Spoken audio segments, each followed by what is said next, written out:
Hey everyone, and welcome to 1.21 Overload. I am Peter, that is Matt, and we talk about movies on this show. Specifically for this show, every month we pick a film that we each like. I pick one I like, Matt picks one he likes. We put it up for a vote on patreon.com/MailFuzzTV, and our patrons decide which one we're going to end up doing. So, my pick one, because Matt picked an action movie, and then I said, wait, this is for December, I'm picking Die Hard.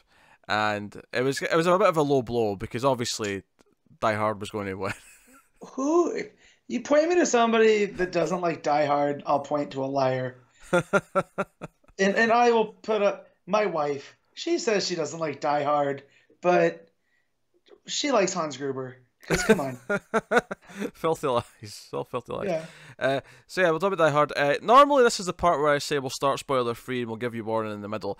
I'm wondering if there's any point, because it's Die Hard. Yippee-ki-yay, Mr. Falcon. It's Die Hard, so you know what? Full spoilers in case you need the warning. Oh. I'm not going to hold back. It's fine. So here we go. So naturally, this is something we'd both seen before, and it's something that I imagine we've both grown up with since a relatively early age. Probably much younger than we should have been watching it. Yeah, well, probably for you, because that's your superhero origin story. As you were watching things way before. Mine's the opposite, where we waited, but no, this was one that my dad just loved. And like, it wasn't part of this Christmas tradition as it has become in the last couple of years. But if it was on TV, Dad was watching it. It was one of like the first ones I remember being on cable a lot. So, always the edited version that has, weird words substituted and cut away from the more violent aspects. So, still fun nonetheless. Like, this is a classic. Yeah, that's just, it's funny how new this actually was when I was first watching it, because when you're a kid in the 90s, right? I say that as if anyone else can become a kid in the 90s, but when we were kids in the 90s, movies that were from the 80s felt old, even though it wasn't actually that long. That's like me saying now that the first Avengers is old. It's not. It's not even close to being old. But movies at the time, and it's funny that I think back now to like 95, 96, maybe when I was first watching this, when I shouldn't have been. And I'm like, oh, this feels like an old movie. And I'm watching it now, and like earlier on in the film, Argyle in the limo is bragging that the limo has VHS, and I'm like, oh man, that line's dated a bit. And I thought, the first time I watched this, that would have still been a relevant thing to brag about, because VHS was still the top dog in home entertainment. And it's also in a limo. It's not like it's just like, hey, I have a VHS player, because like, yeah, who doesn't? But even in '88, we got a VHS player in a limo. Like now, what it would just be, oh, we've got Wi-Fi. Wi-Fi's in the limo, and that's it. Fine, great. So this is a bit of a sidetrack. I don't understand how Wi-Fi works in a plane. So if someone wants to hit me up on Twitter and explain it to me, does it involve satellites? What's going on here? I would magic. I mean, I don't know for sure. My assumption would be that the plane has an industrial level, think. So you don't have Wi-Fi, you have your 4G, 5G, whatever. My assumption would be that the plane has a industrial level that's we wouldn't normally have access to, right? And then it distributes it through Wi-Fi through the plane. Okay. So yes, it would come from satellite, I guess is what I'm saying. It comes from a satellite. All right. But yeah, so if you know for sure, just hit me up on Twitter. This is all we have to talk about. I don't understand it. So someone knowledgeable on the subject can definitely chime in on it, because I'm just guessing with some reasonable common sense. Although, speaking of things that have dated, I'm not even sure if this was allowed in the 80s, but I'm definitely sure it's not allowed now. Is for a regular cop to go on a plane with his gun. No. I mean, I don't even know if it was normal then, but I'm not sure. Even in the 80s, I feel like that's a weird thing that a regular NYPD sergeant or whatever. He's a detective, but still, you feel like he'd have to declare it. Yeah, and they would know that he has it. But I always took that as he plays by his own rules, so he always carries it with him. Not that McClane's a loose cannon. Yeah, well, it doesn't matter if he plays by his own rules. If airport security doesn't want to let him on with it, they ain't letting him on with it. No, I know. I'm talking in the scope of the movie. Okay, like, sure. Yeah. They show us him with his gun on the plane as he plays by his own rules. Like, yeah, he shouldn't have it there, but he does. So Or maybe he just flashed his badge at security and they just let him through because security wasn't like it was, you know, Yeah. I guess 30 years ago, like it is now, or even 20 years ago. Yeah. So, Well, I mean, I don't want to just turn this into all the things that have dated since 1988 yeah, when this came yeah. out, but there's a few things I was noticing. Oh, just him smoking in the airport kind of like felt dated as well. But the reason why I think it's worth bringing up is kind of like how Argyle was bragging. A lot of the building, Nakatomi Plaza, is kind of bragging at their fancy computer system and bragging about the technology in it. So now it's kind of worth mentioning because now it does feel like, what's this funny because we're like the light years ahead of this stuff now. So we both seen Skyscraper, which is just Die Hard in a skyscraper, which is redundant, but you know. No, see, that's my problem with skyscrapers, that it's not Yeah. Die Hard in a skyscraper. It should be Die Hard in a skyscraper, and it isn't. Yeah. Well, I'm saying that's what it was aiming for. Yeah. So I'm wondering if in 30 years, kids now are gonna look back and think how dated that is, or if it's just gonna be silly, like, oh, this is what they thought they were gonna do. Yeah, I feel like that one's going to come across as more silly, because this one I don't think does any ridiculous leaps. It's just kind of, like, they've got a touchscreen system. Although, here's a question. So, when John McClane arrives at the building, right, he goes up to the receptionist, and the guy's like, oh, you're looking for so-and-so? Oh, you have to go into the system and, like, find her and see, it'll tell you where she is. Yeah. So, he does the whole thing where he taps, and she doesn't have McClane as the last name, it's Gennaro, right. And that sets up that character beat. That's cool. And then it's like, oh, she's on the 30th floor. And then the guy at the desk says, oh yeah, the Christmas party, they're the only ones left in the building. The elevator's over there. I'm like, then why did you make him look in the computer? If they're the only ones left in the building, why did they have to check? Yeah. Very absent-minded security, which you don't want, right? Like... I've seen this movie like 50 times maybe. I don't know how many times I've watched it, but watching it again, I'm just yelling at the security guard for being an idiot. Yeah.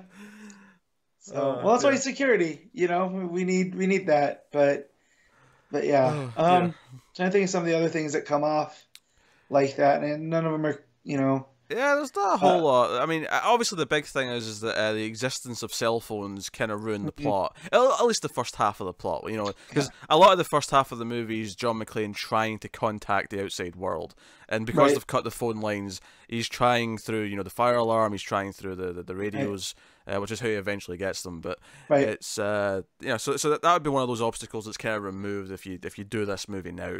Like I guess the building's got cell block, kind of like how some theaters and things like that have blockers for cell phones. Maybe you could say, the building has that because reasons. Yeah, you can build it in there, and it would still work. But part of the fun of this one is seeing how McClane deals with all of this, because they really stack the cards against him, because all this goes down as he's getting changed. And he's completely out of his element. Well, you see it as he's getting changed. It happens as he is attempting to make fists with his toes, as per instructed by the guy in the plane who was making small talk. Yeah, the traveling salesman. He's been traveling for, what did he say, 20 years? That was 9 years. 9 years. That's what it was. Yeah. Might as well have been 20. So, but yeah, which I've tried that, and it's not as what it's cracked up to be. Like, I don't think it's this life-changing thing. I'm not sure it ever was meant to be. I think the writer just thought of that, just sitting down. Yeah, but as a kid, you try it. Oh, sure, yeah. Like, this is sure, but yeah. So, no, I mean, Die Hard. I often think of Die Hard as being the perfect action movie. Not to spoil kind of the overall feelings on it or anything, but it's. Anyone who knows me knows I love a bottle story, and I love a bottle story that's set in like one night or one extended period of time. It's not like cutting through times and days and months and years or whatever. And there's something about just having it all in one location, having it almost be in real time. In fact, 24 I think is largely inspired by things like Die Hard. The 24 wouldn't exist without Die Hard. Yeah. And having that bottle situation where it is just like, part of why I like it is it makes things inventive, but it also I feel like by the end of the movie, and as you go through a movie like this, you learn the location very well. You go through the same locations multiple times, but you get to know the reception area, and you come back there multiple times. You get to know the floor that's under construction. You come back there multiple times. You get to know the floor the party's on, and they're all like there as hostages. You come back there multiple times. I feel like you get to know the roof. Like there's a lot of locations in the building that you feel like you start to understand the layout. You get the geography, like even in like you brought up where they're having the party, is where Gruber and his guys are holed up, where the hostages are, like because we keep bouncing back, and McTiernan does a real good job at setting those. So you get the lay of the land, and you can kind of get where McClane can pop in and out as he's playing cat and mouse with Gruber. Yeah, he's a really good director, and it's something that I grew up watching this. I grew up watching Predator, which John McTiernan also directed. I don't think I realized it as a kid, of course, but watching it again because me and Connor did Predator earlier in the year. The Predator, yeah, right. And I never actually realized just how well directed that movie was. How much of that film is good because of the direction and how it handles, because anyone can go and shoot a movie in the jungle. But to make a coherent movie in the jungle, to make a coherent movie, but also to make one that's constantly engaging, that you never feel like you're bored because you're in the same green backdrop, for 2 hours. I'd almost go as far to say that Predator might be the better technical directed movie compared to Die Hard, but I think Die Hard is the better movie overall because all the elements come together, right? You have the great hero in John McClane, who's kind of a flawed, kind of everyday guy. One of the things I love about it is when he gets into fights with the bad guys. It's not like he's that expert of a fighter, or the bad guys are even experts. It's really like Russell and Bustle, kind of like just slamming each other into walls and try to strangle each other, and it's kind of messy, and it's kind of you can appreciate that. And he feels like a sort of just down to earth kind of guy. That's something that kind of went away as the movies went on. I mean, by the time you get to 4, he's kind of a Terminator. Oh yeah, the dude uses a car as a weapon launched into a helicopter. He is no longer the everyman. Yes, yes. Needless to say, I quite enjoy 4 for what it is. I still haven't seen the 5th one. 4, I remember thinking 4 was okay when I saw it when it came out. I've not really seen it since. 5 was absolute garbage. Yeah, I think you steered me clear of that one. You're like, just don't. Yeah, no. Like you're gonna be disappointed. I mean, if Jai Courtney playing his son wasn't a warning sign, then. Yeah. That said, as we record today, they announced that the prequel / reboot, whatever they want to call it, McClane is going to be R-rated, which that's good because you don't want a PG-13. Well, so was 5, so it doesn't really help it. No, but this is different. I mean, I'm just saying it's relevant to the news. Like, I don't really want a John McClane origin story. Die Hard is his origin story. It's fine. Yeah, but if it's what I hear it's going to be, where it's got older McClane and younger McClane, and they're tied by one story that goes back, and it's like generational. I'm down for that. Like, oh god, no, it sounds awful, Matt. I'm not in for it. It sounds like garbage. I don't want. I mean, I enjoyed 2 and 3. 3 in particular is quite enjoyable. But Die Hard never needed a sequel. Die Hard never needed to be a franchise. Never. No. But I'm just saying, if from what I hear, I'm down for it, and it could be a total mess. It's a lot of stuff happens, but as it stands right now, it's got to be better than 5 though. Like, that's not a tall bar to leap. I understand, but still. Mm-hmm. Yeah, I don't know. I don't know about this. So yeah, you have John McClane. You have Hans Gruber, played by Alan Rickman, the late great Alan Rickman, and he is phenomenal in this movie. He steals every scene he's in. Yep. Reading about the production of this, the writer said that they basically made him the protagonist because the whole movie happens, or not that he's the protagonist, but they wrote it as if he was, because a lot of the story moves because of what Gruber does. And McClane's reacting to a lot of what Gruber does. And so from that's where the story developed from. And I like that structure. No, that's smart, because in a story like this, and at least until a certain point where McClane maybe comes up with a plan to try and fight back, he is just kind of trying to survive and try to get help. Yeah. throughout a lot of it, and that works, making the villain kind of the one. It's kind of Avengers Infinity War in a way. Kind of. Thanos is the one driving the plot. Yeah, that is. Holy crap. Never thought about that. And Thanos looks a lot like Bruce Willis now, so I mean, Yeah. that's so. Oh my god. You can imagine like Infinity War in the 90s and Bruce Willis is the voice of Thanos. Like The voice, just paint him purple. He already looks like. well, I don't know if they would do that. I feel like it'd be a big puppet with the voice, you know, Ninja Turtle style. I don't know if I want this shambles that you're pitching me here. You're pitching me. Get Roger Corman on it. So, no, Gruber's great, and he's doing it all through an accent as well. You know, that's not obviously Rickman's English, so No, but it's close enough that, like, I don't know. It's just Hans Gruber to me now, and it sounds like Rickman enough that I only pick up on certain words that he's doing a German-ish. Oh, I don't know about that. I feel like the entire thing's steeped in a German accent. Yeah, well, I think you're a little bit closer to it than I am. To my dumb American ears, it sounds like Alan Rickman.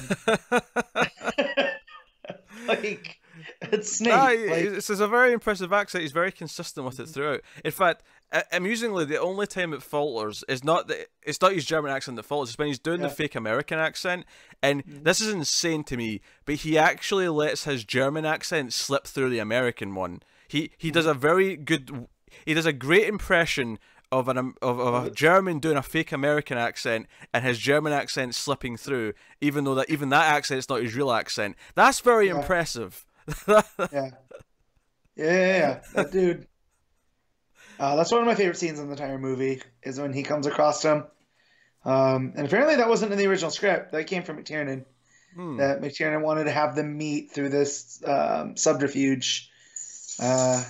So he could have Willis and Rickman in the same scene together before the end. So that's pretty fun. Yeah. I get why as a director he's like, no, I want them in the same scene. I want them to look in each other's eyes and stare each other down before things go off. But it's such a well-directed tense scene because we know, but McClane doesn't know. So but he does though. Yeah, I mean, yeah. He's smart enough to suspect it at the very least, so he may not know it's him specifically. You know, it's specifically. He knows he's one of the guys. Yeah. But he suspects, so he doesn't give him a loaded gun. There's a lot of little details. Actually, I think I noticed a line this time watching it that I'd never noticed before. See when McClane first arrives and he goes up to the office and he meets Takagi, and Takagi takes him into Holly's office. And Ellis is sitting there, and I always noticed that he was having cocaine, right? Because he kind of wipes the desk and he was kind of like sniffing in a bit. But I don't think I ever noticed McClane just quickly saying a line, "You miss some." And then he wipes his mustache a little bit. I don't think I ever noticed that moment for whatever reason before. Like, all right, okay. I don't think I've noticed that one either. Because to be fair, the number of times I've actually watched it straight through pales in comparison to the times I've just watched it on cable.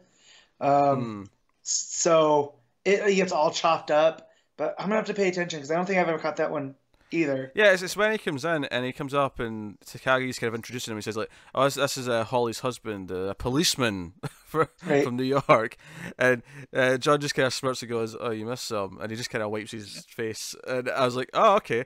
I mean, not that I never thought that McClane didn't know exactly what he was doing, but I never remembered there being an exact line where he's pointing out, "I know exactly what you were just doing." Yeah.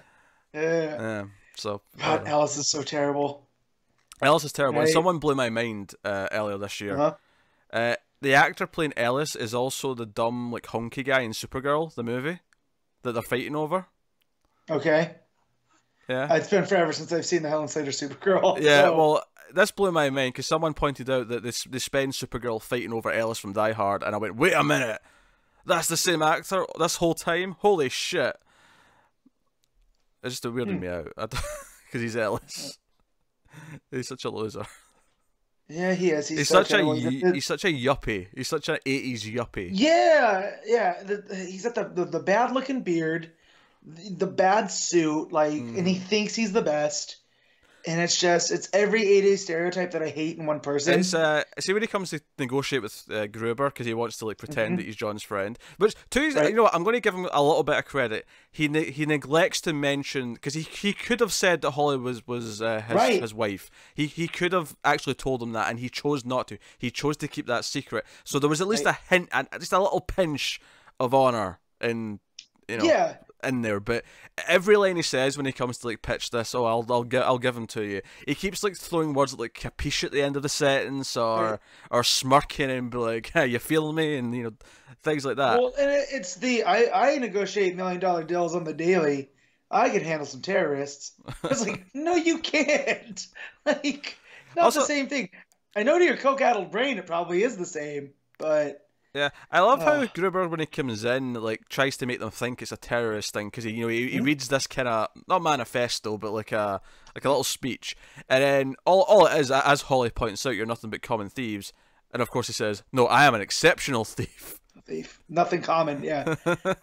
I like when he makes the demands to the police to get these people out that he calls his compatriots, Mm, and he gets to Asian Don, and even one of his fellow crew members look at him and goes, "No, I saw him and I read about him in Time." yeah. Like, it's so good. Like Gruber, it's so hard to hate Hans Gruber in this, up until the end, Or it's but so easy to throughout, love to hate him. Or yeah, yeah, yeah, yeah. He's very charismatic. You always like when he's on yeah. screen, even though he's the bad Hmm. guy, Yeah, which he's is a good it, sign. like in wrestling, he's that Shawn Michaels like heel, where you're like, oh, he's a shit, but I love him being bad. And So Bruce Willis and McLean's obviously Stone Cold because he's the everyman who's got a bit of an attitude. Yeah, all that's right, right, that's right. there you go. So yeah, so obviously a lot of the movies him sneaking around the building and he's trying to take Mhm. out the terrorists, if you want to even call them that, but it's just easy to call them that. Um, Yeah. uh, one of my favorite scenes about 40 minutes into the movie is he's tried calling the fire department or with the fire alarm and it's not worked. They've turned him around and he's trying to call from the roof. He gets through, and the police dispatch think he's just a crazy prank caller. That's all they think. Right. But they kind of hear what sounds like gunshots at the end of it, so they call in Al. It's like, Al, put down the Twinkies, go and check out this building, and he comes in. I love that you think it's all over, that you think that Al's going away, that he's leaving, and nothing's coming of it. And McLean is like, you know what? No, I'm getting this guy's attention. So he throws a Hmm. dead body at his car and then shoots around the car, so that he knows something's up, which leads Right. to the cavalry coming in. Yep. I love that scene. And the whole McLean and Al relationship is really good too. Oh yeah. Like they do so much through the radio in this movie, whether it's McLean and Gruber or McLean and Al or McLean and the FBI. Like, it's so well done. Yeah, I think what I like about it and what I was thinking about as I was watching it this time is that every single thing that he says over the radio to Al or Gruber can be heard by the other party. Yep. Nothing is secretive when they're broadcasting. I think in my head I remembered like having different frequencies so that maybe Yeah. they thought they were like maybe not been listened to. But that's No, why it's all CB. because that's why he never. At least until it's discovered later on, he never Right. tells Al his real name. Not because he doesn't want Al to know his name, but because he knows Gruber and Co are Other. listening, Yep. or they could be Uh, listening at least. So yeah. so it's him being smart. And how because I always start laughing when they introduce the reporter character because he's this slimy douchebag and they set up just how much of a jerk he is and how much of an asshole he is. To the point where he's banging down the door to the home, the Gennaro home to talk to the kids, and he's like to the nanny, he's like, "Hey, this will be the last time I get to speak to the parents. Let me in." And I'm Yeah. like, "You are such a piece of shit." Or when he threatens the one lady that he's gonna call INS. Yeah, that was the same lady. Yeah, yeah, yeah. So, oof. It's Yeah. like, oh, this guy. But he's so good at playing slimy douchebags Oh because yeah, he's the he's Walter Peck from Ghostbusters. It's the same actor. yeah, yeah, yeah, yeah, William Atherton. Yeah. So yeah, he had quite a run there in the 80s. No, he did. So He played the asshole douchebag pretty much consistently for a while. Yep. Impressively, might I add. So no, he's a great character, and he's a very minor character, but he's great, and he basically exists for one purpose. He's how Gruber learns about McClane and Holly. Like that's how because he sees Holly react to the kids on TV, and is like, wait, what? Why is she looking at him? Or why does she care about the kids? And that's what makes him look at the photograph. So no, I like that. I respect this movie as well compared to some modern action movies. It does this great thing where, and it's not even that smart, but by like screenwriting standards, it's not. I don't want to praise it too much, but I want to praise it in the sense that blockbuster action movies have lost this art form, and it really bugs me.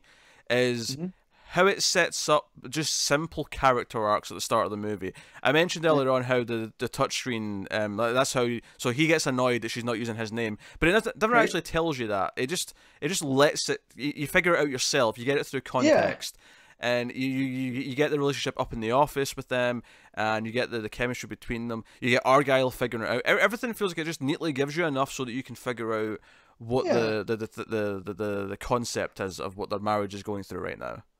Yeah, it's well crafted. Like, and I don't feel like there's a lot of that in action movies. But it's not that complicated. They lean on, No, but I feel like a lot of them nowadays lean on just being big and dumb, and they're like, oh, people will come and see him because it's the Fast and the Furious are guilty of this big time. Where they're just these big loud action movies. They're fun, but they're they don't make you care about the characters like. Well, this is the thing though. I feel like most of them do have like some sort of like side to it like this, where the relationship's breaking down, and by the end they're going to be back together or whatever, right? And Fast and the Furious is always family this, family that. But I feel like what's separating them here though, and it's not that complicated. It's a fairly simple script in this sense, but it sets it up in a way where you understand it and you get the rift between them. And so later on in the film, and John McClane's like saying to Al, hey, if I don't make it through this, tell my wife I'm sorry. But you care just a little bit. But I think what's impressive about it compared to modern action movies is that modern action movies, they'll just tell you everything at the start. They'll just, as quickly as humanly possible, they'll have characters explain how they feel and why they feel that way. And I'm like, no, this movie doesn't explain it. We learn, and it's relatively quickly, but you learn through the dialogue and the reactions.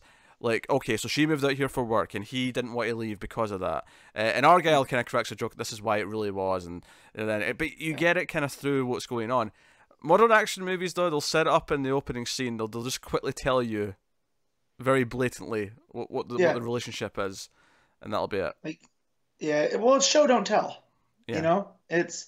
This shows. It doesn't tell you. Like you're saying, the scene at the touchscreen where you find out that it's Gennaro and not McClane. Even the way she walks in and reacts to him being there. But Takagi and Ellis are in the room, so she has to kind of like play the happy wife that her husband's back, but it's also kind of awkward. And you get the chemistry, the acting's there, the direction's there to tell you what's going on between them. And then the fight between them afterwards, where he kind of brings up the name thing, and they get kind of agitated at each other. It could almost make McClane unlikable, but as soon as she leaves the room, he bangs his head in the wall and is clearly upset himself for putting it down that path. Dolt. So and that's what Willis has always been good at. Like, as great as Schwarzenegger and Stallone were, I always felt like Willis could play vulnerable much better than the other two. Well, I think he's a better actor than the others, but he's also, more of a normal-sized man. But I'm just saying, like he's just at the conveying the emotions, Like, I just always felt like my dad always pointed out, like, you saw Bruce cry, you never really saw Stallone or Schwarzenegger, Like, Willis wasn't afraid to have that tough guy part of him, but also show the sensitive side. So I always like that, because in Die Hard 2, there's a scene where things go really bad, and he's on the runway and he ends up losing it. I feel like Stallone probably did end up crying in the later Rocky movies, but I don't know for sure. I'm just guessing. I can't remember. Yeah. I feel like old man Stallone's willing to do that. Maybe not 80s Stallone though. Well, yeah. Now I feel Same with Schwarzenegger. I feel like now they're along that lines, but after heyday, you know, Arnold was Commando. Like he wasn't crying; he was ripping off arms and beating people with them. As he should have been, quite frankly. Yes, carrying logs like they're nothing. Uh, so yeah. Oh dear. So I mean, obviously, there's the big moments that everyone remembers: the shoot the glass, the ho ho ho, I've got a machine gun, the shooting through the table, all these little set pieces, and that's what I love. Like, people think of action movies, they think of big set pieces. I love how small they are in this movie. It's just like him scrambling under a table whilst the guy's shooting at him. But these days it has to be, oh no, the helicopter's flipping as the character's falling from it 10 times, and we're gonna drive a car through a building to another building. Like, it's like, yeah, okay, cool. That'll be cool to look at, but I'm not against doing the big dumb stuff. I'm not against that at all. I guess what I'm saying is I feel like action cinema over the last 3 decades it's felt like they have to keep getting bigger because that's the only way to improve. And I'm like, no, just make it smart. Like, when I say smart, I don't mean make the overall plot smart. I'm saying just have an inventive little thing. If you've got a thing that's just in a room, like between two people shooting each other, you can make that inventive. And that's what this table scene is. It's just an inventive little way of making this more than just two people shooting each other. Well, you keep saying too, it's simple, and it's in that simplicity is why it's kind of genius, So it's kind of filmmaking 101. Like, you can learn a lot about filmmaking from watching this because they're not these big crazy set pieces. You can kind of, if you're in film school, watch a lot of these scenes and kind of restage and reenact them. Yeah, a lot of them. Yeah, I mean, obviously once he's jumping off the roof of the fire hose, sure. I mean, you were getting into bigger territory, but yeah, we're throwing bodies onto cop cars. Like, that's a little different, but yeah, a lot of the action you could replicate for the most part. Yeah, you could. So no, I mean, you got all the big set pieces, but and obviously the gun strap to his back at the end, and the yippee-ki-yay and all the rest of it. So the when Gruber meets his end because he has Holly's watch and he and McClane lets the band go. I was reading that they had Rickman hooked up to take the fall on the soundstage, but they didn't tell him exactly when they were going to go. So that look of fear is 100% real. Yeah. I love that camera's running at like some ridiculous frames per second for the slow motion. So you just get this slow realization that he's falling on his face. Oh, and it's so perfect. And you hear horror stories of other directors just doing stuff like torturing actors to get that. But just the fact that it was something as simple as they have the camera going and they just let it go. Like, it's... I pointed that out to my wife, and she's like, "Oh yeah, you could definitely see the realization through his eyes." Like, yeah, that's good. Even just that little subtle touch where it's the watch, the company gave her that they have to let off because it's the thing that's holding her, to death, basically. Yeah. Well, and then the shot of from the ground watching Gruber fall, like, you're just like, man, they were up there, weren't they? Because he falls for a while. Yeah, Joe, I like the lesson of this movie. Like, I say the lesson, but the arc for John is basically accepting that he was the bad guy. Like, because this could actually go in a wrong direction where Holly's, oh, I'm sorry I left and moved to California, when really he was the asshole for not coming with her because he can be a cop in LA. He doesn't need to be in New York to be a cop. No. She got this career. But I love that kind of culture shock he gets with LA versus New York. Yeah. Like, it's been done to death now, but in '88, like, just the come out to the coast, we'll have a few laughs. That's so iconic and great. But him just looking at California like this weird place. Yeah. He's got a bit of a New York accent in this. I was noticing it. Yeah. Particularly, it was actually when he says California, he sort of mutters California to himself as the girl jumps onto the guy's arms at the airport. Yep. He's kind of muttering it to himself. He sounded really New York at that point. Yeah. So, see, where's Bruce from? I'm gonna click on him. I have no idea. Maybe he's from New York. I mean, he could be. Yeah, maybe. Military family, so he's kind of all over the place. Yeah, okay. But he grew up in New Jersey, Oh, so there you go. close enough. Yeah, he's in the ballpark. Yeah. The ballpark. So, So no, I love all that stuff at the start. And you got like we said, Al's a great character. He's this mhm. kind of, and because one of the big themes of the movie that I think you notice when you watch it a few times is the incompetence of higher ups, or Yeah. more specifically, not even higher ups, specifically people who seem to take too much enjoyment in what they're doing. And what I Mhm. mean by that is the police like sort of captain who shows up, who Yeah. who's making all these dumb decisions, and he actually says at one point with the SWAT team going in, when he gives them the order, he says "kick ass" as they're going in, and Yeah. they get massacred, they get destroyed. Yeah. Well, because they know that they're coming. Like they're telegraphing it all. Well, they do, but Uh, the point I'm making is that he is constantly incompetent, and he takes all this right. pride in his work, and Al's constantly rolling his eyes at him because he's taking too much enjoyment in this. And it's the same with the FBI. When the FBI show up, they're like, "Oh yeah, we're badasses, we're in charge now," and they're joking. In fact, at one point he says like, "Oh, when we get the terrorists, we might get like maybe 25% casualties of the hostages," and he's like, "I can live with Yeah. that." And it's like it's a game to them, and those characters are all idiots and they all meet their end, and they're constantly getting in the way and making things worse. Whereas Yeah. the down to earth people, John and Al, are figuring things out. They're being smart. They're predicting Yeah. things that are happening. They're assessing the situation. And I feel like I don't think it's a movie with a message per se, but if there is a message, I feel it's like, don't let your ego get the best. Which I think is funny because I obviously it's hard not to watch Die Hard now and not think of Brooklyn Nine-Nine, right? And think, Yep. you know, It's Jake Peralta's favorite movie Yeah. of all time. Um, He constantly is trying to have his John McClane. and the trailer for season 6 even has like a recreation of Die Hard. Mhm. So it's hard to think about that, but I think what's funny about that is he loves the idea of being John McClane, and he loves the idea of being in Die Hard-esque moments.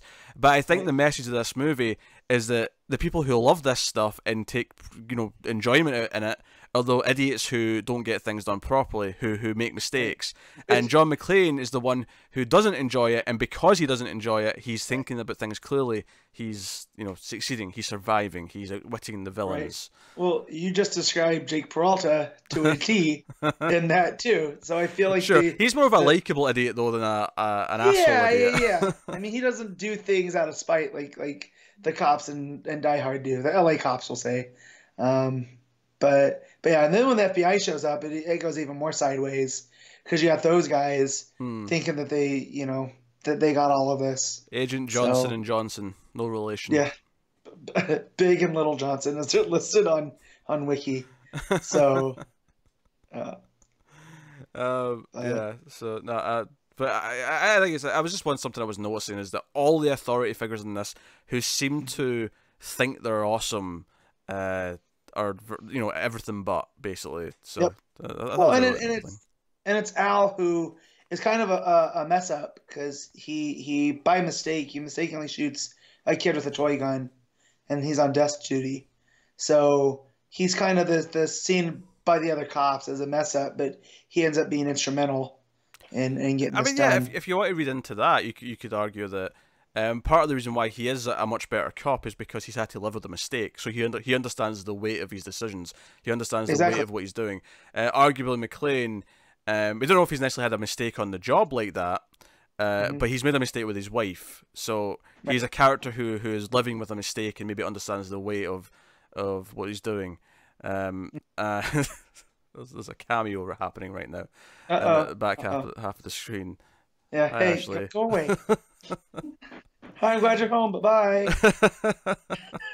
So, yeah, So, I mean, maybe I'm analyzing Die Hard too much. I don't know if Die Hard's a movie that's supposed to be analyzed in the traditional sense. I don't know, but I feel like with all the think pieces that get written nowadays, I would like one smartly written about Die Hard and about what you're suggesting about the different the people at the top not knowing exactly what they're doing and not willing to own their mistakes. In fact, hell, even what I was saying about the people who think they're awesome, that even kind of applies to Ellis. He's not in the law enforcement side, but right again, he thinks he's this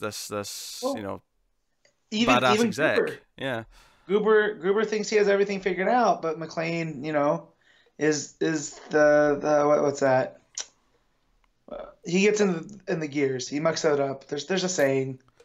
I think Gruber's better off than a lot of the other characters we're talking about, because Gruber is pretty smart. He's not hot-headed in the same way, but it's notable that when he finally loses, he loses because he is hot-headed, or not hot-headed. Right. Maybe that's not the right phrase. He loses because he actually wants vengeance. Because the whole movie, he's very smart. He's like, no, McClane doesn't. Because earlier on in the movie, Carl wants to kill him, and the cops are coming, and he's like, Carl, you've got him trapped in the elevator.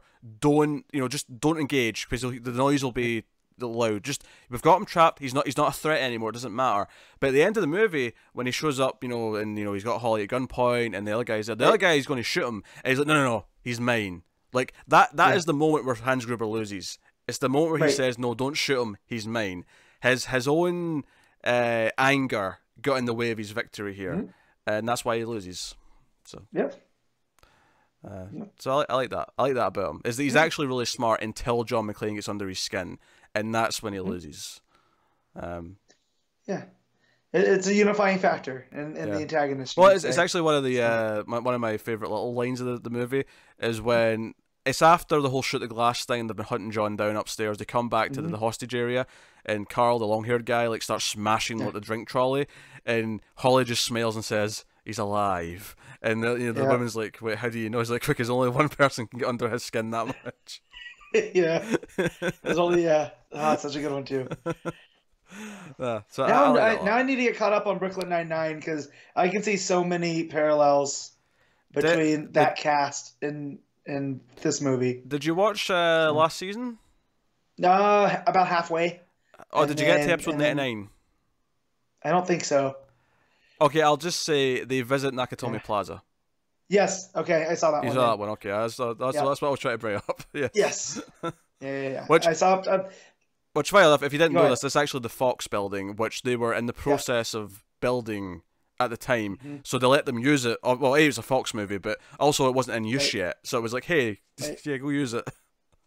Yeah, I told my wife that next time we're in LA, we have to drive past it, at least go to Century City and go see it, because it's still unchanged. It's still Nakatomi Plaza. Yeah. So, and I think they even have the sign up still. So, Oh, does it actually say Nakatomi on it? I think so. Okay, I've seen pictures. It might not be there anymore, but yeah, I've been to the Back to the Future Mall, so now Nakatomi is the one I have to do Twin Pines, next. Yes. Yeah, Twin Pines. Yes. Well, after Timeline got rewritten, it wasn't Lone Pine. It was Lone Pine, yes. Yes, but well, see if you went back in time again and smashed the other Pine, would you have called it No Pine Mall? Probably. Maybe, because it was. I don't know. It depends how much those pine trees meant to him before he decided to name his mall. Yeah. So I can't remember the name of the farmer that was there. That's why I stopped myself. Oh, I can't remember either. No. Yeah. So I remember a lot of things about Back to the Future. The name of that farmer's not. Well, weirdly, Back to the Future is a Christmas movie for my family, because it was always on unwrapping presents, so I tend to watch it around this time. Oh, that's weird. Okay, fair enough. Yeah, no, it's a weird thing. I don't expect anybody else to, but I'll. It's about coming up. Yeah, so, I like watching Antichrist on Christmas Day. Of course you would. Because it's a cheery film for the whole family. Yeah, because chaos reigns. Before I want to comment, asking if my mental health is okay. I'm joking. It's fine. I might enjoy some Silent Night, Deadly Night, and Black Christmas and Christmas Evil on Christmas Day, but not Antichrist. No. So, But yeah, Die Hard. I mean, there's not much else, because we always try to balance it and go, well, this is what doesn't work, but like this one it's pretty solid. Like, I'm trying to think of some other stuff, but I really can't. Yeah, I'm trying to think if I've got any critiques, if I've got anything that was. Do you know? I felt like I had one early on in the movie, because I remember thinking to myself, "Oh, I'm going to bring this up as a minor critique," but I actually can't remember what it is now. Yeah. The fun and enjoyment of Die Hard is masked anything I could have thought negative. Yeah. I'm trying to think. I think it was just something that I thought happened too quick, but I can't remember what it is now. Okay. So Die Hard, a Christmas movie, yes or no? Yes. Well, okay. Sort of a dumb question as well, that. because there's people have come out, I think, that have worked on it and have said that it's not because it was released in July. But So what? it takes place at Christmas. It's a Christmas party. That's the whole reason for John coming out. It's like, and we watch it every Christmas. They drive off as it snows as Let It Snow plays. That's the end of the movie. There is constant references to Christmas. I know. I will not accept this. I know. I'm just telling you what other people have said, and I don't care if you feel it's not a Christmas movie because it is to me. So, I would accept. I actually would agree with someone that Lethal Weapon isn't really a Christmas movie. I mean, it's kind of set at Christmas, but it's such a minor part towards the end of the movie, really. But it feels like it is. Whereas Die Hard to me feels like the whole thing's set in Christmas Eve. It feels more like a Christmas movie to me. But I was gonna say cough Iron Man 3 cough. Here's the thing. Here's what I think Die Hard and Die Hard 2 as well, for that matter, feels like a Christmas movie. It's less about the spirit of Christmas. It's more about the fact that it's Christmas Eve, so there's that feeling of everything's wrapping up for Christmas, and we're on that final countdown, and that's why the building's quiet. It's why I don't know. It has that. There's that feeling of Christmas Eve where we're nigh on the day. And I feel like that feeling's in Die Hard, and that's why it's the one long night before Christmas. And Die Hard 2 has that because it's everyone flying in for the holidays.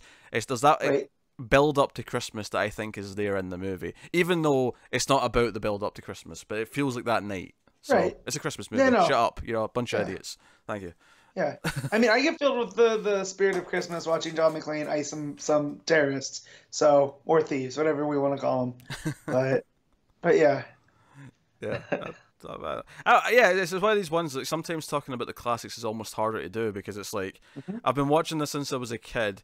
How critical or analytical can I really be? The one thing that I think that I notice about these types of movies that I did grow up watching is how well is it actually directed, because that's not the sort of thing I noticed as a kid, and how good are the performances, because again it's the sort of thing where all acting was good when I was a kid. I don't think I noticed bad acting as a kid. Yeah, but even through adult eyes, I recognize how good the whole cast is, like even down to Argyle, who's a pretty minor character. He's very likable. And that's his role. He's our eyes on the inside for what's going on in the van. He's in the parking garage, and it's got that ironic moment because he's oblivious to anything's going on until it's on the news, and then he's like, "Wait, shit, that's where I am." And then he's like, "Crap! I can hear the police chatter on the radio." No. Yeah, I just love the shots of him as he's listening to the radio or watching stuff, and there's things going on behind him of importance. But like you said, he's completely oblivious. It's good, but the direction, the acting, the action set pieces, like everything just works. Yeah, there was a really good featurette on the old 2-disc DVD, and it's probably on the Blu-ray as well. I've not checked. It explained, because I love my aspect ratios. There was a featurette explaining why it should be watched in the original widescreen ratio and not pan and scan, and it actually showed you the scene. It's the scene where Gruber and his computer guy, I can't remember his name, Theo. Theo. They're walking towards the vault the first time they go up there, and in the pan and scan version, not only is it cropped obviously heavily because it's a 2.35:1 movie, but because they're either side of the frame talking to each other, the camera has to pan back, and it's not even a pan really. It's it has to move between them. It's a scan. Yeah. So it's doing this thing where there's a move that wasn't intended by the director, and it's like I always remember watching that way back when I got the DVD back in like 2002 or whatever it was when I got the DVD. Yeah.